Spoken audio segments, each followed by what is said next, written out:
Thank you, Mr. President. I had the chance to sit in the chair this evening just before you came and listen to people on both sides of the aisle talk a little bit about our debt and our deficit situation, the pending shutdown of the federal government. Shudder to think that we might actually do that, but it may happen. And I thought I might keep my senior senator a little bit of company. The hour is late and the floor is empty, to have the chance to talk a little bit about how we see this from Colorado. Like you, I've had the chance to travel one of the most beautiful states in the country. The last 2 years, 40,000 miles across the state of Colorado, having town hall meetings in red parts of the state and in blue parts of the state. And believe it or not, and I know you would believe it because you're talking to the same people I'm talking to, and maybe more important than that, listening to the same people that I'm listening to. I think a fairly substantial consensus emerged out of those meetings. By the way, not a single one of those town hall meetings, not one in 2 years, no matter what part of the state I was in, would any self-respecting cable television producer want to put on cable TV at night? Because we don't scream at each other in Colorado.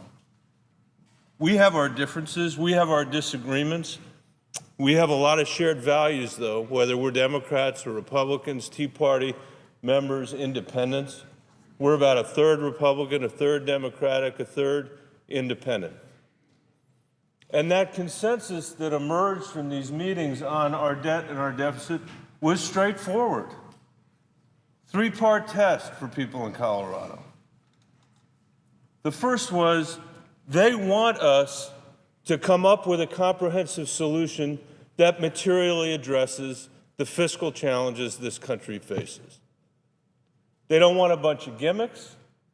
They don't want a bunch of talking points. And they don't want people in this chamber or the chamber on the other side of the Capitol spending their time scoring political points at the expense of the American people. So the question they're going to ask first when you and I go back there, I think, is, did you get to a comprehensive solution? Not, by the way, did you fix it overnight? Because they know it can't be fixed overnight. But can we be secure in the idea that we're not going to leave our kids and our grandkids what is today $15 trillion of debt and a $1.5 trillion budget deficit? Because all things being equal, we'd like to allow our kids and our grandkids to not have their choices constrained by our inability to get anything done here in Washington. So that's the first test for people in Colorado. The second test is they want to know that any solution that we come up with is one where we're all in it together, that everybody in America has the chance to make a contribution to solving this fiscal nightmare that we face. They're not interested in pitting one group of people against another group of people. In fact, that makes them feel suspicious about what we're doing.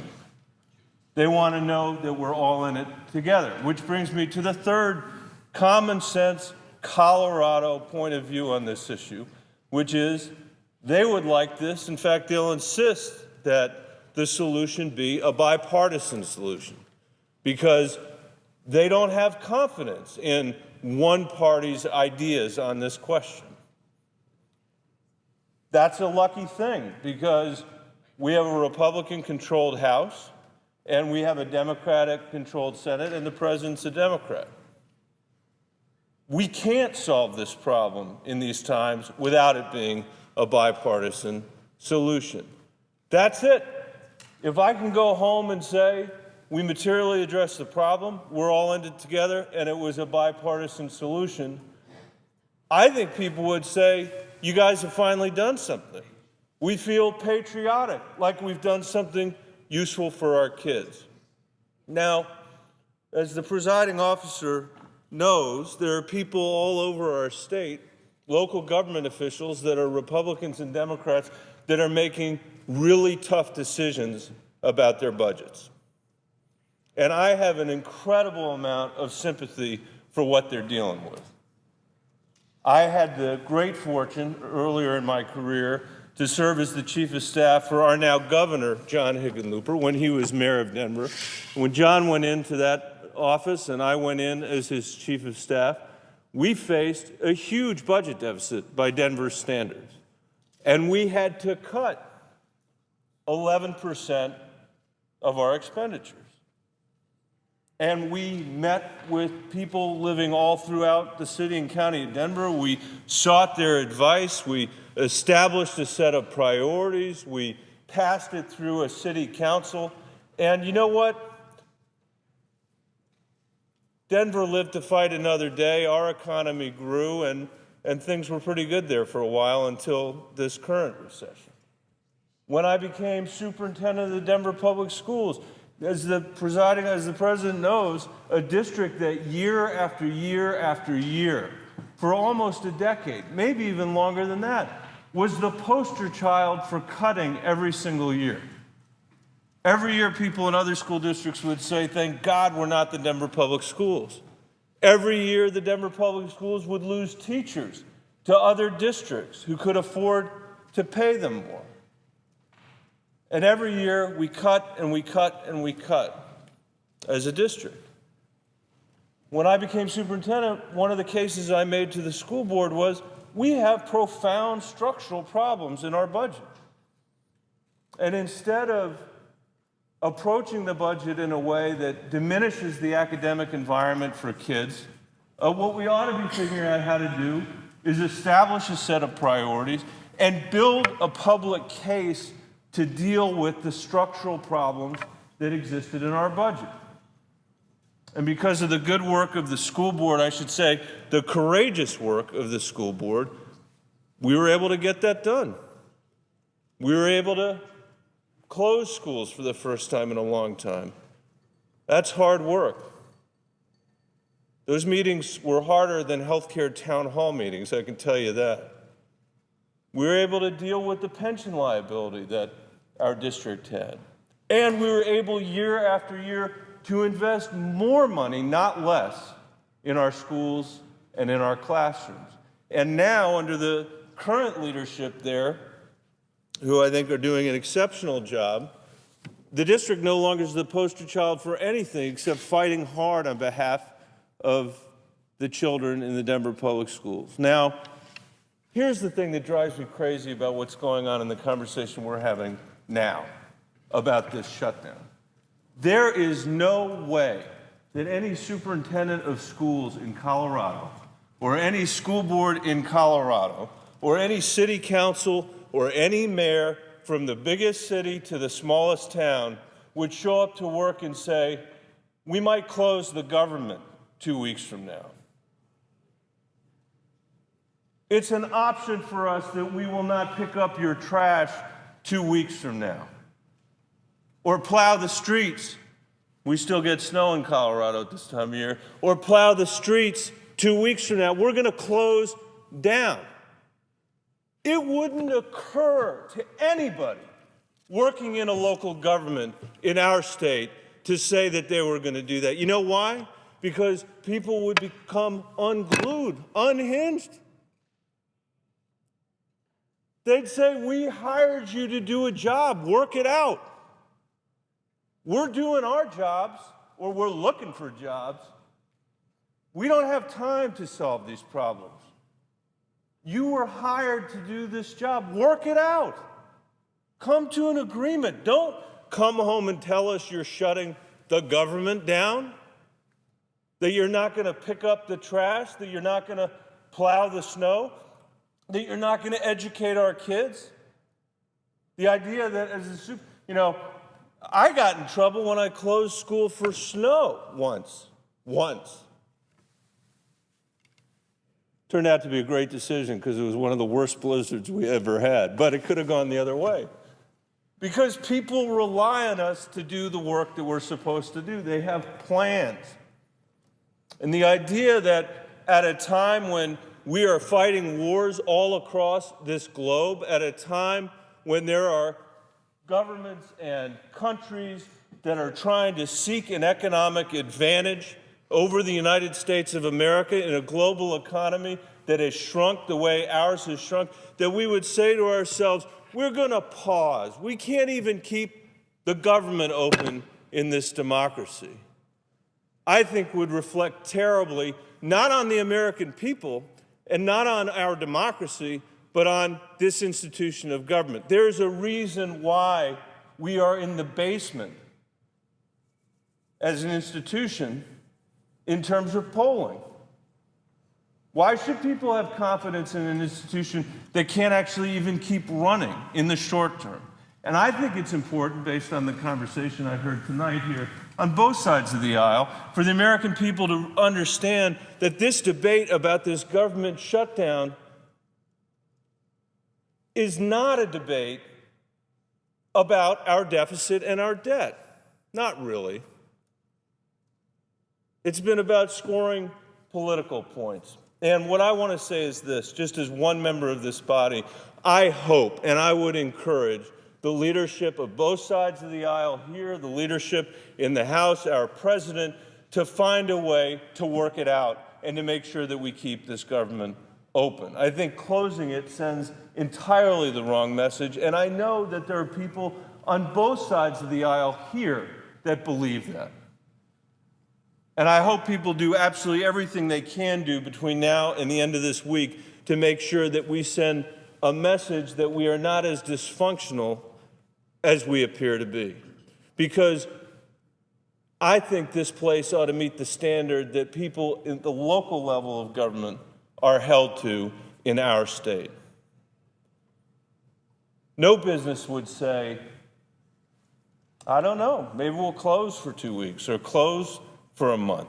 They're figuring out how to invest and grow even in this challenging economy. We should be doing the same. Now, Mr. President, you and I were in a meeting this morning.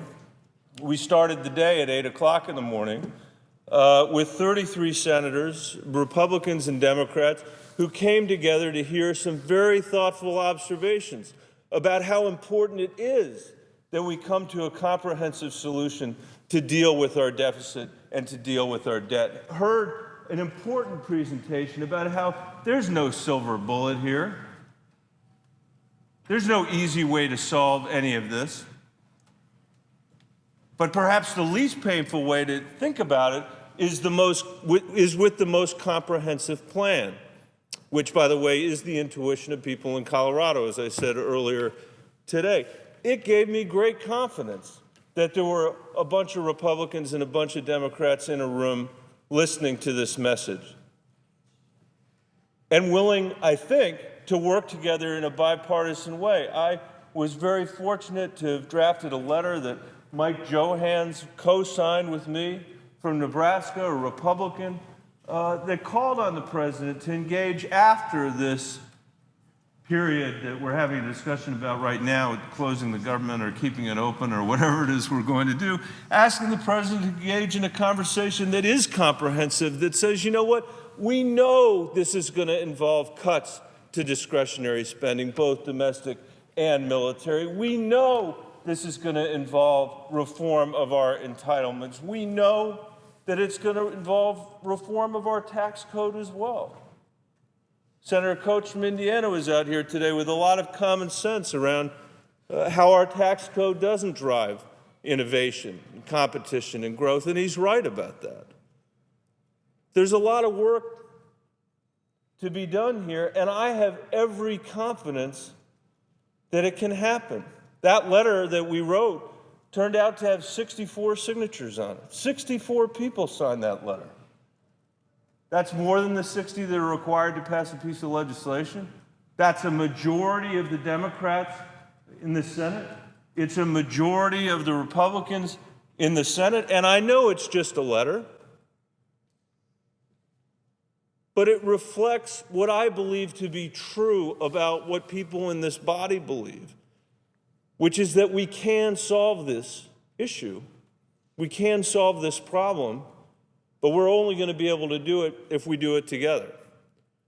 And we're only going to be able to do it if we get to a place where we're no longer as concerned about winning political points as we are about actually addressing the problem. And I have confidence we can do it. Someone said to me today, they said, you seem to be a guy that feels like the Senate is really dysfunctional. You got a reputation for believing that the Senate is dysfunctional, and I'll confess, there are days when I wonder. And there are days when I feel like it is dysfunctional. But on this set of issues, I think the Senate can shine. On this set of issues, I think this is the place where leadership really can take hold and where we can create a bipartisan solution to this. And the people of Colorado, and I think the American people, expect us to do everything we can to get this done.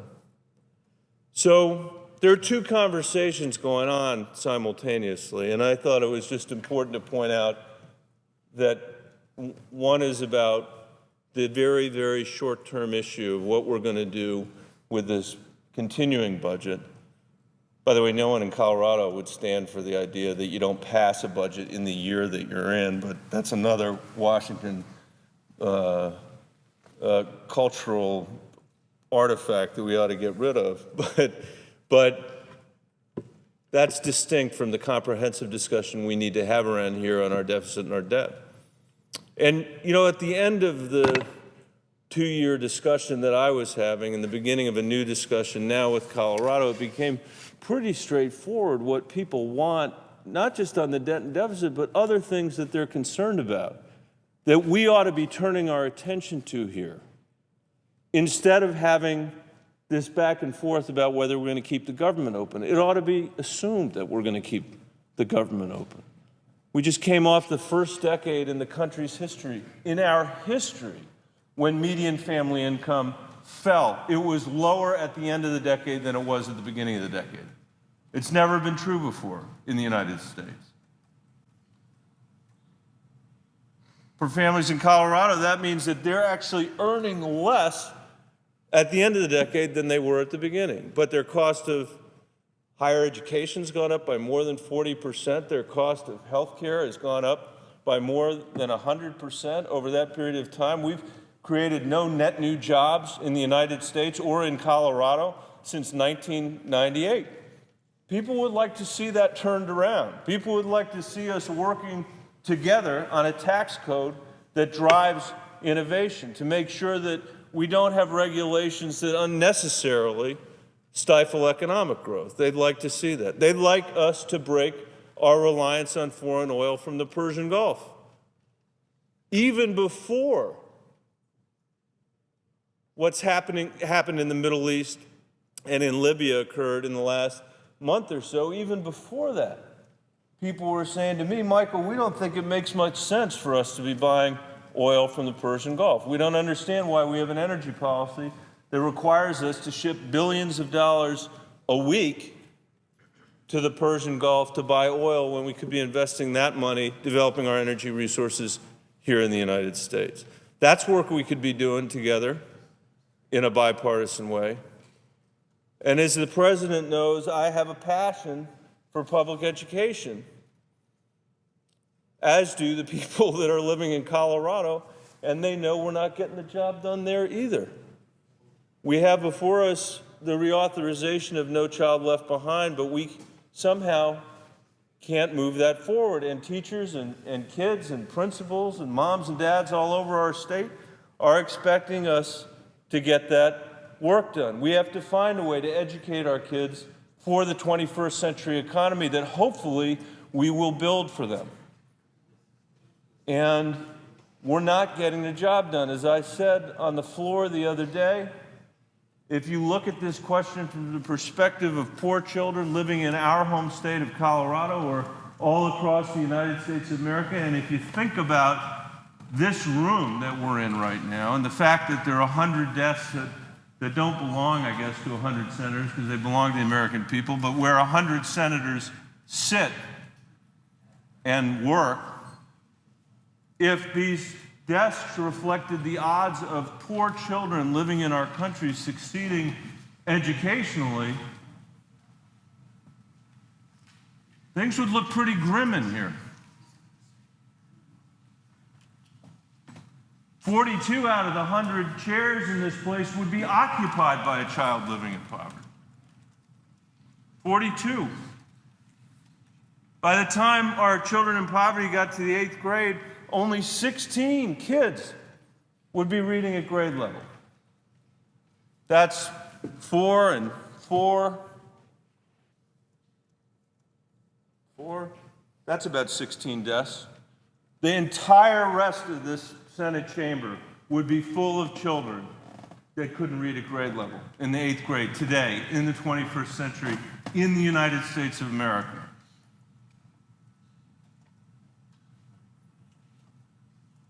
By the time our poor children would be graduating from college, only 9, 1, 2, 3, 4, 5, 6, 7, 8, 9, 9 would be graduating from college.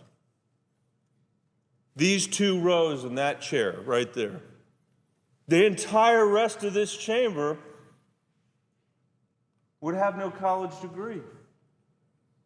In a global economy that's requiring that as a pathway to the middle class, to meaningful participation in the democracy, to meaningful participation in this global economy, 91 people in this place would be shut out because they were born into a zip code that's poor. Those odds look pretty long to the kids that are living in those neighborhoods. I've spent a lot of time with our kids in those neighborhoods, not just in Colorado, but all across the United States of America.